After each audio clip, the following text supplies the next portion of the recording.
आगे बढ़ने से पहले बता दूं, ये पूरा एक्सप्लेनर कला फाइन आर्ट टीचर एकेडमी की तरफ से प्रस्तुत किया गया है। ये एक ऐसी एकेडमी है जिसका मेन मोटिव ही यही है कि उम्मीदवारों को बेस्ट एजुकेशन और सफलता के रास्ते पर ले जाया जाए। एक श्रेष्ठ तैयारी और अभ्यास से शिक्षकों को उनकी मंजिल तक पहुंचाने का जो संकल्प है, उसी के साथ आज के इस सफर की हम शुरुआत करते हैं। नमस्कार। आज के इस विश्लेषण में हम उस अदृश्य इंजन की बात करने वाले हैं जो हमारे हर एक्शन, हर रिएक्शन यानी हमारे ह्यूमन बिहेवियर को चलाता है।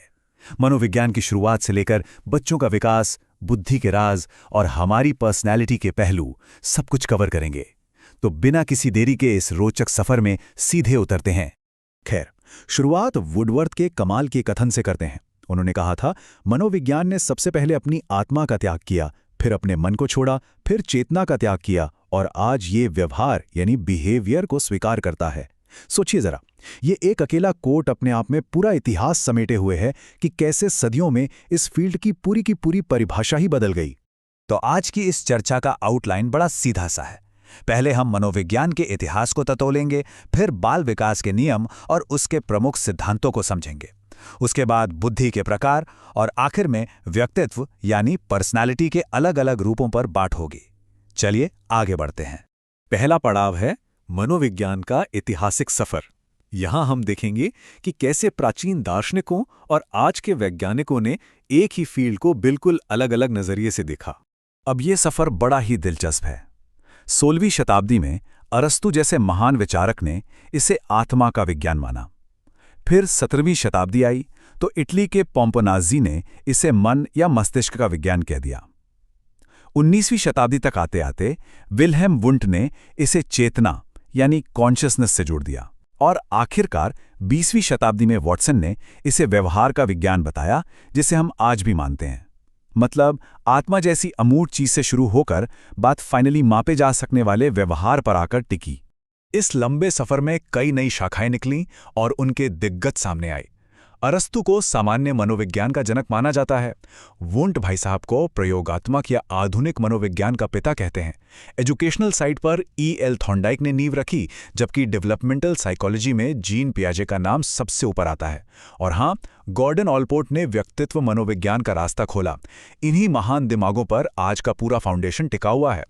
अब आते हैं दूसरे हिस्से पर, बाल विकास और उसके नियम।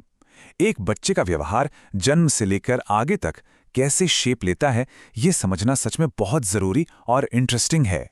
यहां पर एक बहुत ही कॉमन कंफ्यूजन क्लियर करते हैं, अभिवृद्धि यानी ग्रोथ और विकास यानी डेवलपमेंट के बीच का अंतर। देखिए, ग्रोथ थोड़ी संकुचित है, यह सिर्फ फिजिकल है जिसे नापा जा सके और एक टाइम के बाद ये रुक जाती है, जैसे हमारी हाइट। लेकिन डेवलपमेंट वो एक व्यापक लाइफ लॉन्ग प्रोसेस है। इसमें अंदर और बाहर दोनों बदलाव शामिल हैं। आपकी समझ, आपकी बुद्धि का विकास, ये सब लाइफ लॉन्ग चलता रहता है, कभी रुकता नहीं। और इस विकास की दिशा कैसे तय होती है? इसके दो मुख्य नियम हैं। पहला है सेफेलोकॉर्डल।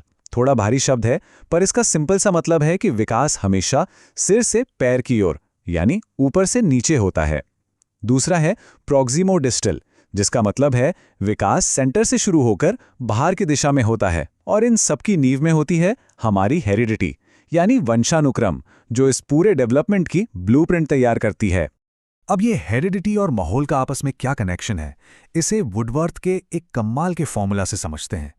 उन्होंने कहा कि किसी भी इंसान का विकास उसकी हेरिडिटी और उसके एनवायरनमेंट का योगफल नहीं, बल्कि गुणनफल है यानी मल्टीप्लिकेशन है। इसका बड़ा ही गहरा मतलब है कि कोई भी सिर्फ अपने जीन्स या सिर्फ अपने माहौल का नतीजा नहीं होता।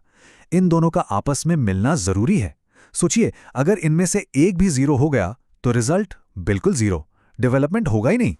तो इस बुनियाद को समझने के बाद तीसरे टॉपिक पर आते हैं, प्रमुख विकास के सिद्धांत। देखते हैं कि अलग अलग थिंकर्स ने इस कॉम्प्लिकेटेड विकास प्रक्रिया को कैसे समझाया है। बहुत से महान दिमागों ने मानव विकास का कोड क्रैक करने की कोशिश की है।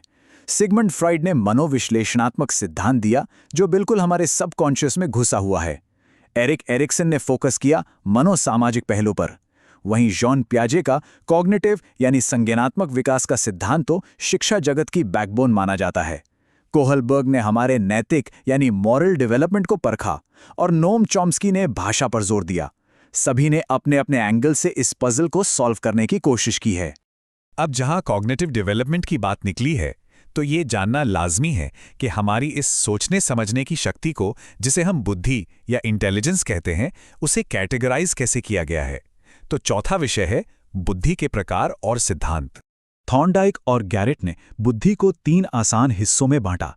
पहली है मूर्त बुद्धि, जिसे आप प्रैक्टिकल या मैकेनिकल बुद्धि भी कह सकते हैं।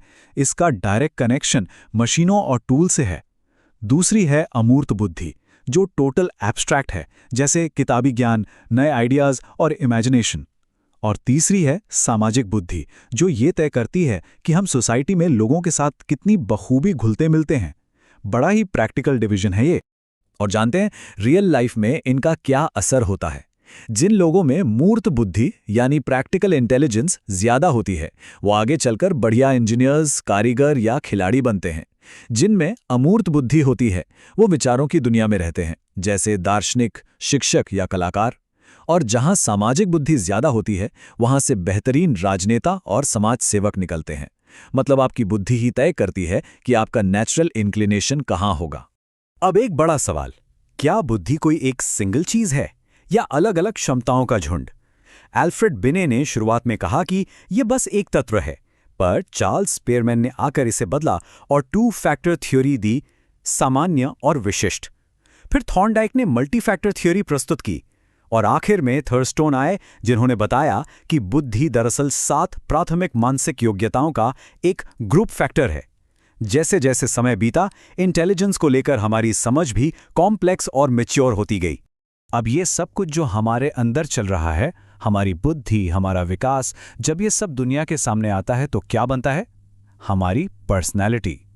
तो चर्चा का आखिरी और सबसे रोचक हिस्सा, व्यक्तित्व के विविध रूप। सबसे पहले तो एक बड़ा ही मजेदार फैक्ट जानते हैं। ये जो शब्द है पर्सनैलिटी, ये लैटिन भाषा के शब्द पर्सोना से आया है। और जानते हैं पर्सोना का असली मतलब क्या है? मुखौटा या नकली चेहरा। प्राचीन समय में किसी के बाहरी दिखावे को ही उसका व्यक्तित्व मान लिया जाता था। वो मुखौटा जो उसने दुनिया को दिखाने के लिए पहना है। पर आधुनिक विज्ञान इस आइडिया को पूरी तरह पलट देता है। आज की हमारी जो अंडरस्टैंडिंग है, वो गॉर्डन ऑलपोर्ट की डीप डेफिनेशन से आती है। उन्होंने कहा कि व्यक्तित्व हमारे मनोदैहिक सिस्टम्स का एक गत्यात्मक संगठन है। अब इसे आसान भाषा में समझें तो इसमें मानसिक और शारीरिक दोनों पहलू शामिल हैं, और ये लगातार डायनामिकली चेंज होता रहता है, हमारे एनवायरनमेंट के हिसाब से खुद को एडजस्ट करता है। तो एसेंशियली ये कोई प्लास्टिक का रुका हुआ मुखौटा नहीं, बल्कि एक जीती जागती ढलने वाली प्रक्रिया है। इसी डायनामिक पर्सनालिटी को कार्ल यंग ने बड़ी खूबसूरती से क्लासिफाई किया। ये शायद सबसे पॉपुलर डिवीजन है जो हम रोजमर्रा की जिंदगी में भी सुनते हैं।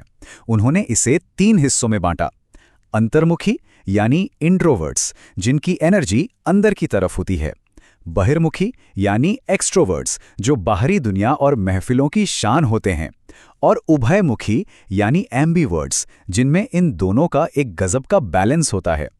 आप खुद सोचकर देखिए, आप इनमें से किस कैटेगरी में आते हैं? खैर, आज के इस पूरे विश्लेषण को समेटते हुए एक काफी डीपली सोचने वाला सवाल सामने आता है। एक तरफ हमने वुडवर्थ का हेरिडिटी और एनवायरनमेंट का फॉर्मूला देखा, और दूसरी तरफ पर्सोना यानी व्यक्तित्व के मुखौटे को समझा।